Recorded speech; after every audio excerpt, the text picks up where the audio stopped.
Thank you so much, everyone, for staying with us on the program. Our attention now is on the 2025 budget as presented by President Bola Tinubu.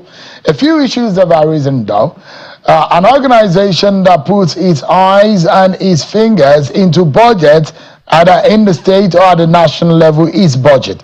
And they've identified a few issues in the budget, gray areas, as being captured in some of the provisions. There are recommendations. There is a memo that has been sent for the federal government to look into that budget to analyze what has happened from 2021, 2022, up until 2024. We are still in the era of executing the 2024 budget, because that may last until about a few months into 2025. But 2025 budget is in the hands of the National Assembly members. MDAs are now defending their sectoral provisions based on what has been captured in the appropriation bill presented to the joint session of the National Assembly. Tonight, let's get to talk about the man who knows so much about the budget, the figures, and all of the politics in it. Seun Onigbinde is the global director and the co-founder of Budget. Is live for us on the sideline of Davos event in the World Economic Forum. Thank you so much, Mr. Onigbinde, for joining us tonight. For joining you today. Thank you so much, Seun. Thank you. I appreciate it. As the conference and the meetings going in Davos, what are the hopes? What are you seeing? What are you hearing? Anything favorable to the Nigerian economy? The Trump second term, the Trump 2.0, as I've heard it here, has dominated the conversations. What that means for multilateralism, global economic order, what that also means for the climate movement as well as global trade. That's dominated the conversations here. We all know that a lot of respect and expectation is thrust upon the United States, and so if the United States is withdrawing from the Paris Club agreement, or is also signifying intention to withdraw from the World Health Organization, it speaks that global multilateralism might be significantly challenged at this point. So that has been the big point. A lot of Nigerian people from Nigerian leadership here. We have the Vice President here, the Ministers of Foreign Affairs spoke to him today. Also have the Minister for Trade and the Minister of State for Petroleum, and I think also other senior dignitaries from government. So it's been an interesting, exciting conversation. The theme is collaboration for an intelligent age, and which means conversation around artificial intelligence has dominated the space heavily, especially by international corporate organizations and governments, especially also on regulation. So it's been an exciting event so far. Still 2 more days to go, and we'll see how that goes. Thank you so much indeed. We will know that Vice President Kashim Shettima is leading the Nigerian delegates there and representing Nigeria. We're hoping to hear some of what will become what are the outcomes of the meetings there. It's interesting, I know the speech of Donald Trump yesterday will cause a lot of shivers across the economic climate in the world. But let's focus on the Nigerian economy and the budget that has been presented. The budget presented by the president. A lot of Nigerians now know what exactly we should be expecting. But in volume, we do know that compared to last year, in dollar terms, it's much lower in terms of volume. But this is what we have. The Nigerian naira, the value of the naira is responsible largely for what the value of the Nigerian budget. But if you look at it in summary, how do you describe that budget? Does it represent the title that was that was given to it? That budget was titled a budget of consolidation in some sort of way, and this might be the most important budget of this administration. Let's agree by next year the elections will be upon us, and that means that a lot of budget items at that period might be highly political. We've seen a very, very large 49.7 trillion naira has been presented by the executive. Around 34 trillion naira of that is presented as revenue. A lot of challenges is still in that budget. We've written the National Assembly, especially the leadership. And when you start from the revenue. in our view, we know that devaluation has happened, but we still believe that there is still a loss of budget credibility. The revenue positions are highly overstated, especially revenues that are promised from the oil and gas sector. We feel that the federal government might not be able to meet that, considering that the whole of those resources have been pledged. But we would see the trend early in the year by the time we start seeing what the impact of subsidy removal of federal government revenues. But the challenge is that the revenues might not be met. The other point also is look at the expenditure itself. We're putting so much things in the budget. For example, we've created the development commissions, and we have like 5 development commissions now: the southeast, the southwest, the northwest, the northeast, and also the NDDCs, which we would count as the south-south. We pack all of them together, they are getting over 2.6 trillion naira. In some sort of way, there's a bit kind of worry around that. What exactly would they do differently? This is a significant amount of money to commit institutions who are still in their infancy, who are yet even to set stage. The other also issues that these items were captured at the personnel cost. We think that's an error and that has to be corrected. Another thing you also see is that there's a huge spending on statutory transfers as much as possible. If you look at the National Assembly budget, it's around 3.44 billion. We find that, like you find the NJC, also 341 billion. So a lot of funding has been jacked up, for statutory transfers. But beyond that, you also find that we made a point, and I think the Minister of Work responded to that critical project like the Lagos Calabar Super Highway, if you allow me to call it that, was not added to the budget. The minister said that was an error that would be changed at the committee stage. But there's a bigger problem. What we have said to the National Assembly in our memo is that the National Assembly has appropriation powers as defined by the Constitution, but they must use those powers responsibly. We've seen in 2024 budget, 2023 budget, an increasing mode of appropriating amount indiscriminately in different elements of the budget. We've seen green light and solar street light in the National Space Agency. We've seen care for mothers, antenatal care inside an agency under the Ministry of Agric. There's been this constituency project or insertions or additions by the National Assembly that do not tie to any developmental objective, or is not even put in the respective agencies that can execute them. Our plea to the National Assembly is that let the appropriation committee have significant oversight about where exactly these items are added. At least for the first time, let us put constituency projects in the right agencies of them. Let them also be capped. Because you have the power of the pulse does not mean you abuse it. They say with great power comes with great responsibility. So let the National Assembly set a cap that is decent and is reasonable. And National Assembly members can now say, this is what I propose in my constituency. The danger of that is that you're getting what you call the provincialism approach in the budget. Nobody's thinking of the collective. Everybody's thinking of me. And if you remember recently, there was an issue with the University College Hospital, which is the oldest tertiary hospital in this country, of how there is no power, how it is highly dysfunctional. Even I have a personal experience, because my mom lives in Ibadan. She used to use that hospital and she stopped using that hospital. And I'm asking, why is the Ministry of Health or why is the chairman of the Committee of Health not paying attention? Because a lot of people in those committees are also paying more attention to the clinics, primary healthcare centers, things that are highly unnecessary in their own environment. They forget about the collective.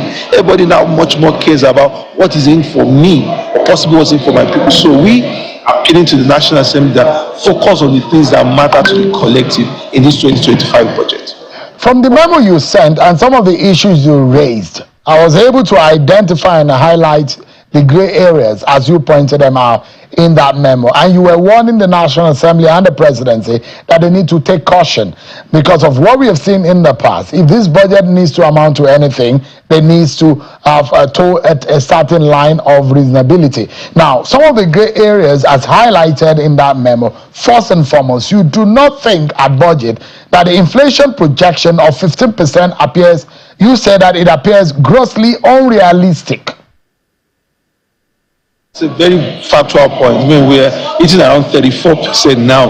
I mean, now we're going to go down from 34% to 15% this single year. I do not know how that magic is going to happen. Maybe the federal government is putting its premise on the fact that it will achieve exchange rate stability. Till now, we still see that there's still a gap between the parallel market and maybe whatever we call the official market. And we also understand that food inflation is a critical element of this. We don't know. I mean, there is a planned rejigging or rebalancing or adjustment of the inflation basket by the MBS. Maybe that's going to make a difference in the long run. Also, there is also a rebasing of the GDP. Maybe the federal government is changing its projection. But as factors remain today, there is no realistic position that inflation can be at 15%. And we don't see that. You also talked about one of the things that a lot of people also looked at is a projection on oil production. I don't know whether in that line, do you think that the projection for oil production is also realistic considering our present oil production? Now we're seeing that the president has asked the NSA to get on the Ogoni, the possibility of a return of oil production in Ogoni land, and some of these issues related to security and oil theft. Do you see us being able to achieve that projection on oil production, which is the fundamentals or which is the mainstay of the economy? I mean, it's the production on the oil. We have issues with that in some sort of way, and I think the federal government they need, especially on production, they need to be a bit realistic. If you look at, for example, we are producing around 1.5 to 1.6 million barrels currently, based on recent reports from the NUPRC. We are thinking 2.1 million. I don't know, because we want to bring maybe an extra 400 to 500,000 barrels per day. That is like a very long shot. We know that, and maybe that's why the president is making these overtures to the Ogoni people. The problem is that there are also a lot of assets that are stranded, and also let's not forget that NNPC has been creating projects in recent years, Project Eagle, Project Gazelle, and different vehicles that are used to pledge current oil production for some certain level of credit. So is the federal government also taking account into this? What about the condensates? Is the federal government taking account into this of this? So it's we look at the oil production and we say based on the previous trend where we have had, because I even sank low as 900,000 barrels for some months. This seems on the high side, but we are keen watchers. Like I said, the whole of revenue projection of this 2025 budget is premised on optimal oil price, optimal oil production. So the federal government is not meeting that mark as it should be. There will be crisis in the budget revenue side. One area that is of concern is the opaqueness on some budget items. The primary one that we identify from your memo says the information regarding the Lagos-Calabar Coastal Road, you said is opaque. You hinted about this earlier. What kind of information should we naturally get on this kind of item and the provision? What kind of information naturally should have been provided? They said it's an error, but isn't that too big to be an error on a major project that will gulp as much money? You wouldn't understand, because even if you look at the item they mentioned, that was the Lagos Port Harcourt Coastal, it was 100 million naira. I mean, I don't understand. I mean, what kind of allocation is that? It also means that, and that's the fundamental problem of the budget. Our budget is not linked to any policy action. It's not linked to any form of planning. in a decent environment, you have going to a Ministry of Work should have sat down and say, what are our top 20 infrastructure projects for this administration? And make sure that there is a spread across the geopolitical zone. So maybe the Abuja Kaduna Road, the Lagos. That was highly unnecessary, but now it's been started. The Lagos superhighway to Calabar, they're doing the phase one. What are the most important part of that? And focus on those things. What you get to see in the budget is a fragmentation of the budget. You have close to 8,000 capital projects in the budget, and 10 million, 20 million, 100 million, 200 million, 80 million, 50 million. How does Nigeria get results? How does Nigeria get answers with this fragmentation of the budget process? The same problem you have in that the budget is not premised on planning. If you look at the Ministry of Agriculture's budget today, or the Ministry of even Education budget, if you are going to ask, what are the first 5 priorities of this agency, of this ministry, you can't find it, because it's all over the place. And until our budget is tied to form of development agenda, and there's a whole lot of thinking, a whole lot of scholarship and review of it from a cognitive, at the cognitive level. That's only when we can say our budget is going to produce results. What I still see is people indiscriminately putting items in the budget that is not linked to any development planning, and it's really an eyesore at that level. You also highlighted that question mark on the 100 million allocation to the Lagos Port Harcourt Coastal Highway project, and there is a Lagos Calabar Coastal Highway project already. You said there are question mark on the provision of bulletproof SUV, fully paid foreign medical treatment, $200,000 as extra code for medical trips and payments for domestic help. These are to members of the retired military personnel.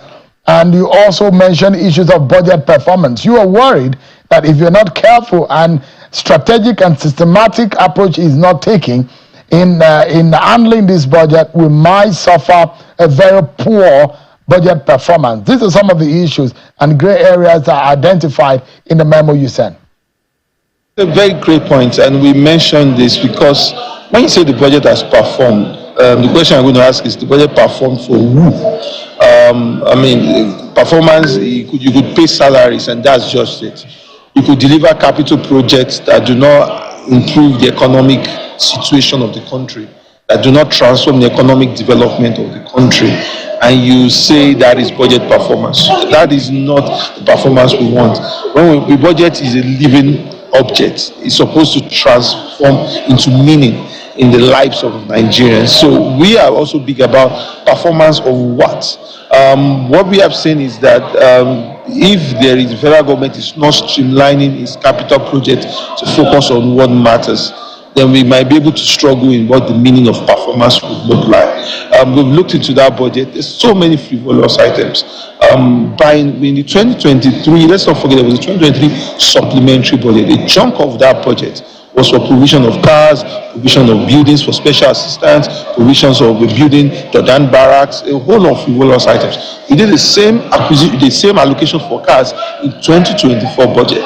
My question is, we are still executing the 2023 budget, we are still executing the 2024 budget, which means that you can procure those cars within those buckets. So why are you still putting allocation for procurement of this thing in the 2025 budget again? And we're in a time where it requires a lot of solidarity, on the side of government with Nigerians, because the people of Nigerians are going through a very difficult time at this period. Inflation is biting hard, unemployment is not helping, food is a challenge for a lot of people, transport costs have gone up, now we have had tariff increases all over again, the cost of living is so high, and if the cost of living is high on the side of Nigerians, the government should also show solidarity by adjusting their lifestyle. What I've seen in this budget does not seem as if the government is saying we want to make some tweaks and we want to bear this burden a little bit. It's more like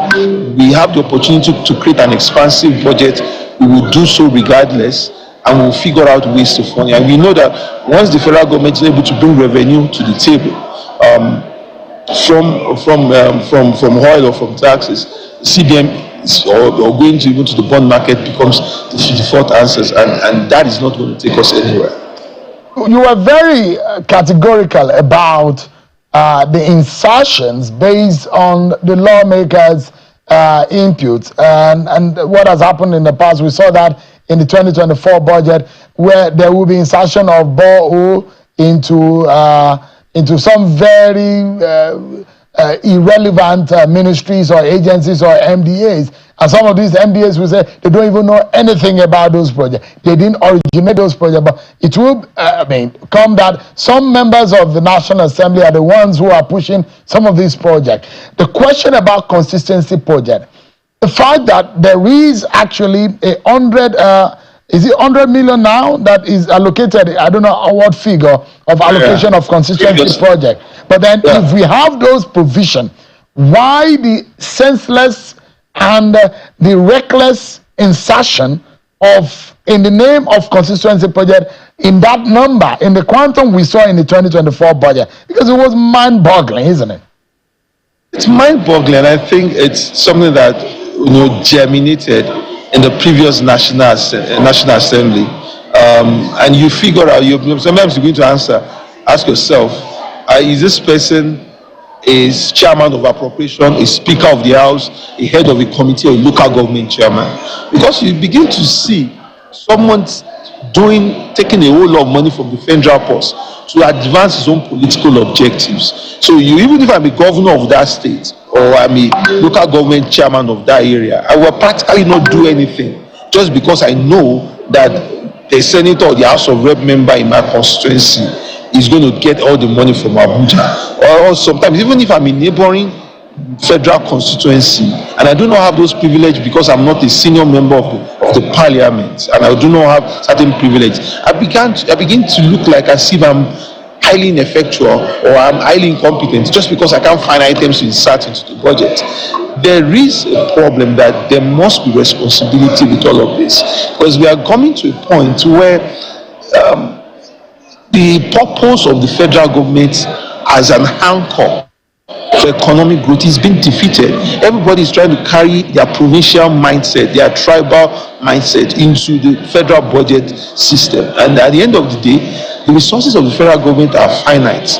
They can be exhausted. So you are putting the priority of your own small political ambition and political mileage ahead of what should be about the collective. I made an example of UCH. I mean, how we are currently neglecting national and critical institutions because maybe nobody is there to speak for them. So for me, I think clearly the federal government or the National Assembly and the executive need to have this conversation. The National Assembly has powers to adjust the budget, to appropriate items, but that must come with a high level of responsibility. The National Assembly has 100 billion naira annually as constituency projects, and that was what they stuck with for years.